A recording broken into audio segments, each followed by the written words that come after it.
Magandang gabi, Bukawi Ward. Welcome to our online weekly Hear Him devotional. Brothers and sisters, special po ang gabing ito sapagkat pag-uusapan natin maya-maya lamang ang mga panuntunan kung paano tayo ligtas na makakapagsimba muli sa Bukawi Chapel. Alam niyo, in-announce ko na po na sa darating na linggo, 2 ng Agosto, ay papayagan na po na magsimba muli sa Bukawi Ward. Ngunit, hindi po maaari na lahat tayo ay sabay-sabay na magsisimba. Brothers and sisters, may mga panuntunan po. Ngayon, abangan po ninyo maya-maya lamang i-discuss ko ang mga panuntunan, mga guidelines, mga rules na dapat nating sundin sa pagbabalik simba sa Bukawi Chapel. Brothers and sisters, upang simulan ang meeting na ito, ang ating pong opening hymn ay ang hymn na Lord, I Would Follow Thee. At ang opening prayer ay ibibigay po ni Sister Sara Bolseco na kasama ang kanyang asawa na si Brother Jello ay muli pong lumipat dito sa Bukawi Ward. So we welcome you, Brother and Sister Bolseco.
Maraming salamat. Nagpapasalamat po kami sa araw na ito na nakapag-attend po kami ng devotional.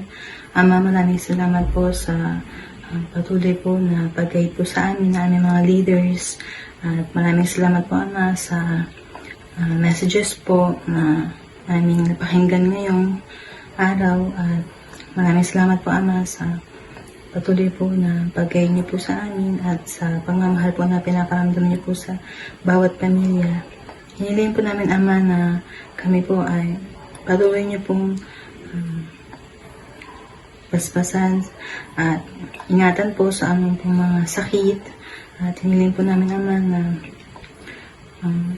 napasa amin po ang banal na espiritu upang patuloy pong mag-guide sa amin at hiniling po namin naman na may apply po namin sa bawat isa yung mga natutunan po namin dito sa church at mahal po namin kayo Ama, tuwing namin dadalangin sa Pansa Kristo. Amen.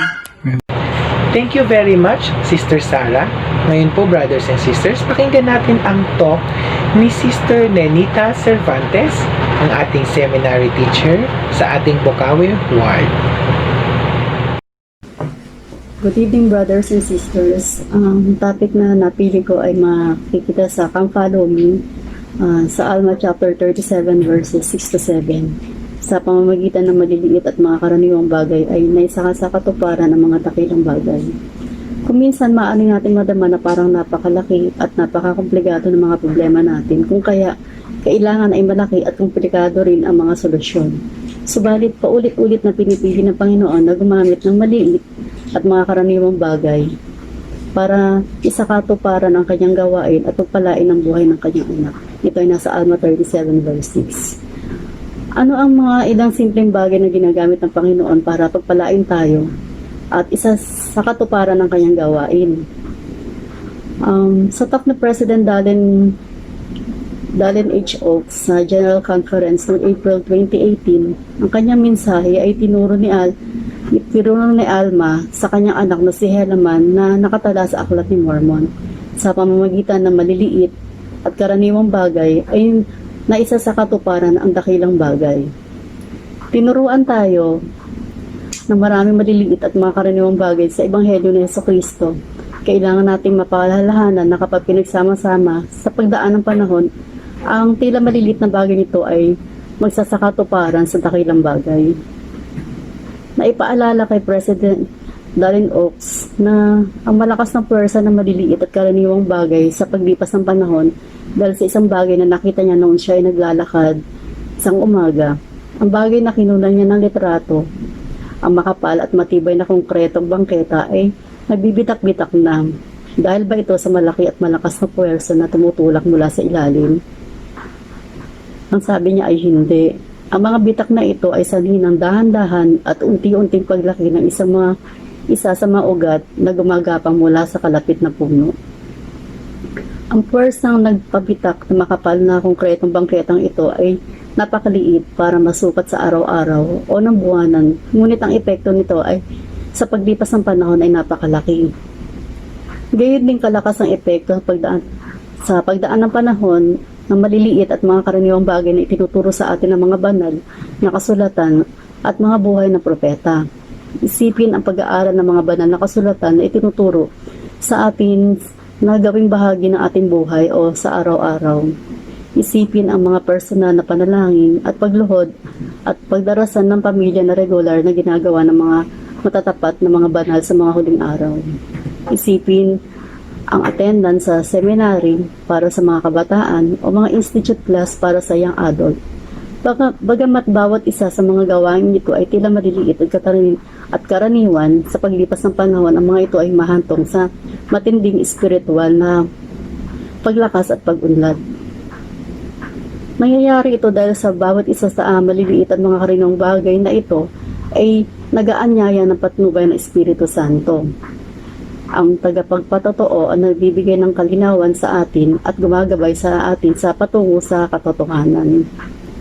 Ang isa pang pinagmumulan ng lakas at pag-unlad ay ang patuloy na pagsisisi kahit na tila maliliit at napagkakamali. Ang pagsusuri natin sa ating sarili ay makakatulong sa atin para malaman natin kung paano tayo nagkamali at kung paano natin mas mapapabuti ang ating sarili. Ang pag-isisising iyan ay dapat munang gawin bago tumanggap ng sakramento tuwing linggo. Ang ilang mabubuting gawa na dapat isaalang-alang sa prosesong ito ng pagsisisi ay nakasaad sa himnong Ako ba'y may kabutihang nagawa? O sa English, Have I done any good? Ito yung mga tanong dito sa himnong ito. Ako ba'y may kabutihang nagawa? Ako ba ay nakatulong na? Nakapagpasaya, nakapagpasigla, kundi ay bigong talaga. May napagaan bang pasanin ngayon dahil ako ay tumulong? Ang mga nangihina, nalunasan ba? Nang kailangan ako'y naroon ba? Talagang maliliit na bagay ang mga ito, ngunit tiyak na ang mga ito ay mabubuting halimbawa kung ano ang tinuturo ni Alma sa kanyang anak na si Helaman. At ang Panginoon Diyos ay nagsasagawa ng pamamaraan upang isakatuparan ang kanyang takila at walang hanggang layunin. Sa pamamagitan ng napakaliit at na pamamaraan ay isinasakatuparan ng Panginoon ang kaligtasan ng maraming tao. Ito ay nasa Alma chapter 37 verse 7. Wala ni isang mga kanais-nais na maliliit at mga karaniwang bagay na ito ang mag-aangat sa atin sa mas dakilang mga bagay kung di natin ito palagi at patuloy na gagawin. Sinabi ni Pangulong Brigham Young, ang ating buhay ay binubuo ng maliliit, karaniwang pangyayari na kapag pinagsama-sama ay magiging mahalaga at kabuuan ng buhay ng isang lalaki o babae. Napapaligiran tayo ng impluwensya ng media at paghina ng kultura na hihila sa atin para ibaba ang ating pamantayan kung hindi tayo patuloy na magiging matatag. Upang makausad, pasalungat sa agos patungo sa ating walang hanggang mithiin, dapat patuloy tayo sumagwan. Makatutulong kung bahagi tayo ng isang koponan na magkakasamang sumasagwan upang makamit pa ang halimbawang iyan. Napakalakas ng agos na kung hihinto tayo sa pagsagwan, tayo ay aanuring pababa patungo sa destinasyon hindi natin hinahangad, ngunit tiyak na hindi natin may iwasan kung hindi tayo patuloy na magsisikap na sumulong. Gayon din, ang maliliit na pagsuway o maliliit na kabiguan na gawain, ang mabuting gawain ay hihila sa ating pababa patungol sa isang bagay na binalaan tayo na iwasan. Ang word of wisdom ay nabibigay ng halimbawa tungkol dito. Malamang na hindi nasusukat ang epekto ng katawan ng isang sigarilyo o minsan pag-inom ng alak o minsan paggamit ng droga, ngunit sa pagdaan ng panahon, ang epekto nito ay matindi at maaring hindi mapagaling. Alalahanin ang bitak sa bangketa dahil sa paunti-unting paglaki ng ugat ng puno, isang bagay ang tiyak na kakilakilabot na ibubunga ng paggamit ng anumang bagay na nakakalulong tulad ng mga droga na humipinsala sa ating katawan o mga pornographic material na nagpaparumi sa ating isipan. Ay lubos na may iwasan kung hindi tayo kailanman gumagamit nito kahit minsan. Maraming taon na ang nakalipas, inilarawan ni Elder M. Russell Ballard ang mga nakikinig sa isang pangkalatang komperensya kung paano ang maliliit at mga karaniwang bagay ay maaari magkaroon ng negatibong epekto at nakakapinsala sa kaligtasan ng isang tao. Itinuro niya tulad ng manipis na hibla na nagiging isang lubid. Ang maliliit na bagay nito ay kapag pinagsama-sama ay nagiging napakatibay, hindi mapapatid. Dapat na patuloy natin isaisip ang malaking nagagawa ng maliliit at karaniwang bagay sa pagpapalakas ng espiritualidad. Kasabay dito, dapat nating malaman na gagamitin ni Satanas ang maliliit at mga karaniwang bagay para akayin tayo sa kabiguan at kalungkutan. Brothers and sisters, kaya na sabi ni President Dallin Oaks na hangad natin lahat na sundin ang inuutos ni President Russell M. Nelson na magpatuloy sa paglakad sa landas ng tipan. Ang katapatan na gawin ito ay nagpapalakas ng patuloy na pagsunod sa maliliit na bagay na itinuturo sa atin ng Ebanghelyo ni Jesucristo at mga leader ng kanyang simbahan.